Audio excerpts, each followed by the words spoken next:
अल्हम्दुलिल्लाह अल्हम्दुलिल्लाहि वकफ़ा वस्सलामुन अला इबादिहिल्लज़ीना इस्तफ़ा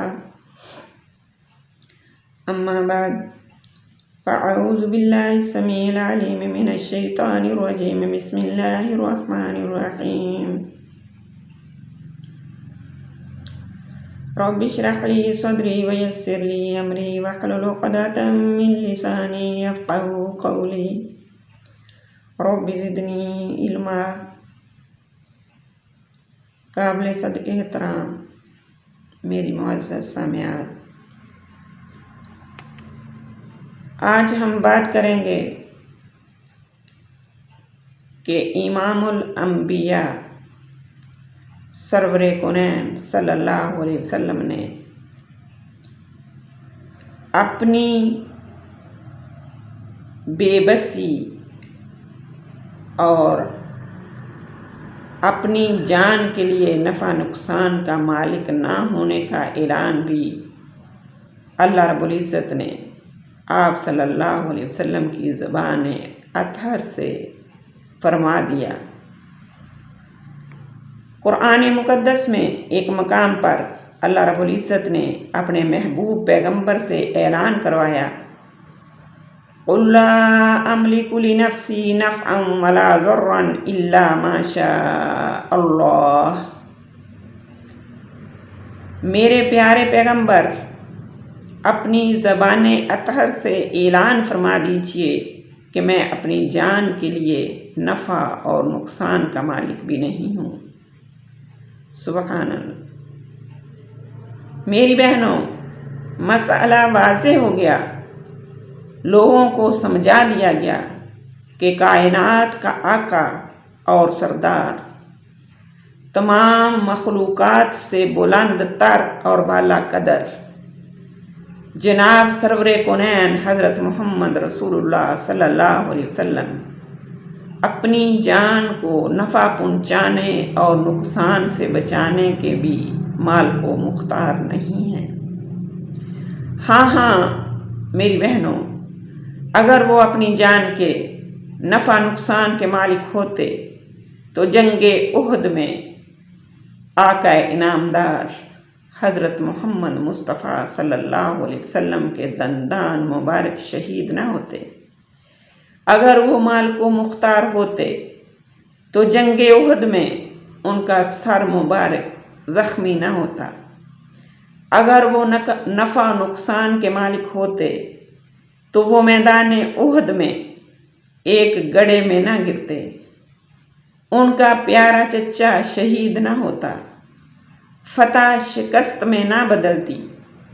अगर हजूर सल्लल्लाहु अलैहि वसल्लम मुख्तार कुल होते तो 4 बेटे, और बाद रवायात में आता है कि 3 बेटे, आप सल्लल्लाहु अलैहि वसल्लम को दागे मुफारकत ना दे जाते। 3 बेटों की मौत का सदमा सहना ना पड़ता। फिर एक शुबा पैदा होता कि चलो जी मान लिया, वो अपनी जान के नफ़ा नुकसान का इख्तियार नहीं रखते, बल्कि दूसरों का नफ़ा नुकसान शायद उनके इख्तियार में हो। तो खुदावंदे कुद्दूस ने एक और ऐलान करवा दिया, फरमाया कुल ला अमलिकु लकुम। पहले फरमाया कुल ला अमलिकु लिनफ़्सी, फिर अल्लाह फरमा रहे हैं मेरे पैगंबर अब ऐलान कर दीजिए, कुल ला अमलिकु लकुम ज़र्रम वला रशदा। मेरे महबूब पैगंबर अब ये ऐलान फरमा दीजिए कि लोगों, मैं तुम्हारे लिए नफ़ा नुकसान का इख्तियार भी नहीं रखता। तुम्हें नफ़ा पहुँचाने और नुकसान से बचाने का भी मैं मालिक नहीं हूँ। तुम्हारा नफ़ा नुकसान भी मेरे इख्तियार में नहीं है, बल्कि ये तमाम इख्तियारात मेरे अल्लाह के पास हैं। सुबहान अल्लाह। फिर रहमते कायनात ने सल्लल्लाहु अलैहि वसल्लम अपनी ज़िंदगी में कई बार कई मर्तबा इस ऐलान का अमली नमूना इजहार भी फरमाया।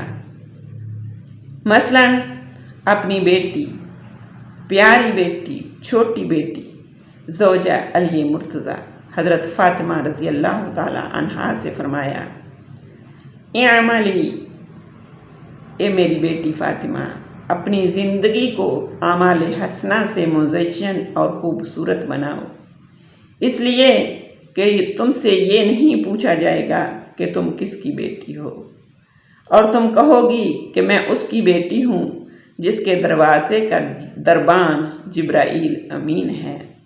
हाँ, मैं उसकी बेटी हूँ जो मुस्कुराए तो जन्नत में बहार आ जाए। मैं उसकी बेटी हूँ जिस पर खुदा का आखिरी कलाम उतारा गया।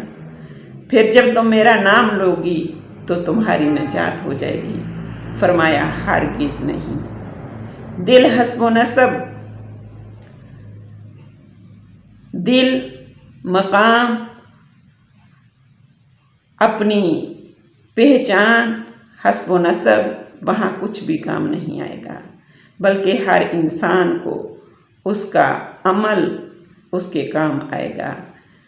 हर इंसान को उसके आमाल के मुताबिक मिलेगा। इसलिए फरमाया, फ़ातिमा बेटी, अमल करो। ला अमलिकु लकी शैया, क़यामत के दिन मैं तेरे लिए भी एक ज़र्रे का इख्तियार नहीं रखता। मेरी बहनों, बुखारी शरीफ में एक हदीस मुबारक है कि जब अल्लाह ताला की तरफ से ये हुक्म नाजिल हुआ कि आप अपने करीबी अजीज़ों और रिश्तेदारों को खुदा के अजाब से डराइए,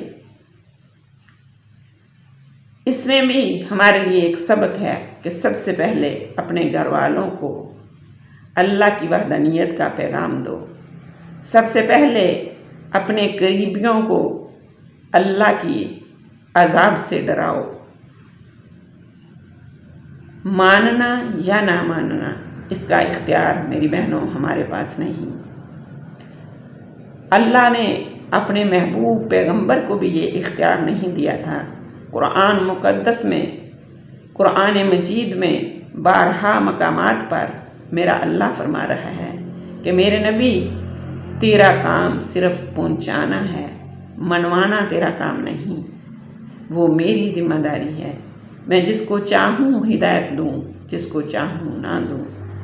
इसलिए मेरी मुअज़्ज़ज़ सामियात, हमसे हमारे लिए क्या सबक है, हमारे लिए क्या हुक्म है कि हम भी सबसे पहले अपने घर वालों को अल्लाह रब्बुल इज़्ज़त के अहकामात, अमर बिल मारूफ और नही अनिल मुनकर की पहचान करवाएं, हुक्म दें। मनवाना हमारा काम नहीं, वो मेरे अल्लाह का काम है। हमारा काम है मेहनत करना, बताना, समझाना, और यही काम अल्लाह ने अपने नबियों के ज़िम्मे भी लगाए। अल्लाह के रसूल सल्लल्लाहु अलैहि वसल्लम को जब हुक्म हुआ कि आप अपने करीबी अजीज़ों और रिश्तेदारों को खुदा के अजाब से डराइए, तो आप सल्लल्लाहु अलैहि वसल्लम ने अपने तमाम ख़ानदान के अफराद और बरादरी को जमा करके तो अल्लाह के रसूल सल्लल्लाहु अलैहि वसल्लम ने फरमाया, ए ख़ानदान कुरैश, अपने आप को जहन्नम के अजाब से बचा लो। और अजाब से बचने का तरीका ये है कि अल्लाह की वहदानियत पर ईमान लाओ, तौहीद और रसालत का इकरार कर लो। अगर अल्लाह ताला ने तुम्हें अजाब में पकड़ लिया तो मैं मोहम्मद तुम्हें अल्लाह के अजाब से नहीं बचा सकता। फिर आपने एक एक का नाम लिया और अमल करने की तलकीन फरमाई। ऐ मेरे चचा अब्बास, ऐ मेरी फुफ्फी सफ़ीशा, अपने आप को अजाब से बचाने का सामान कर लो। मैं मोहम्मद तुम्हें अल्लाह की पकड़ से बचा नहीं सकता। और फिर अल्लाह के रसूल सल्लल्लाहु अलैहि वसल्लम ने फरमाया, या फ़ातिमा तू सलीनी मा शिअति मिन माली ला उनी अंक मिनल्लाहि शैअन। ऐ फ़ातिमा, जिस माल का मैं मालिक हूँ, इससे जितना तुम चाहो मुझसे मांग लो, और ये याद रखो अल्लाह ताला की गिरफ्त से मैं तुम्हें बचा नहीं सकता। मेरी बहनों, जब रहमते कायनात इमामुल अंबिया सरवरे कौनैन अपनी प्यारी बेटी और लख्ते जिगर सैयदा फ़ातिमा को नहीं बचा सकते, अपने महबूब चचा हज़रत अब्बास रज़ी अल्लाह ताला अन्हु बिन अब्दुल मुत्तलिब को अज़ाब से नहीं छुड़ा सकते। अपनी फूफी सफ़िया रज़ी अल्लाह ताला अन्हा को अल्लाह की गिरफ्त से नहीं बचा सकते, तो फिर उम्मत के दूसरे लोगों को मसाइब व मुश्किलात में कैसे काम आ सकते हैं। अल्लाह रब्बुल इज़्ज़त ने अपने महबूब पैगम्बर से ये ऐलान बार बार कुरान मुक़द्दस के ज़रिए करवाए। इसलिए हमें भी अल्लाह की रहमत के बाद अपनी कोशिश और मेहनत से अल्लाह रब्बुल इज़्ज़त को राज़ी करना की कोशिश करनी चाहिए, मेहनत करनी चाहिए।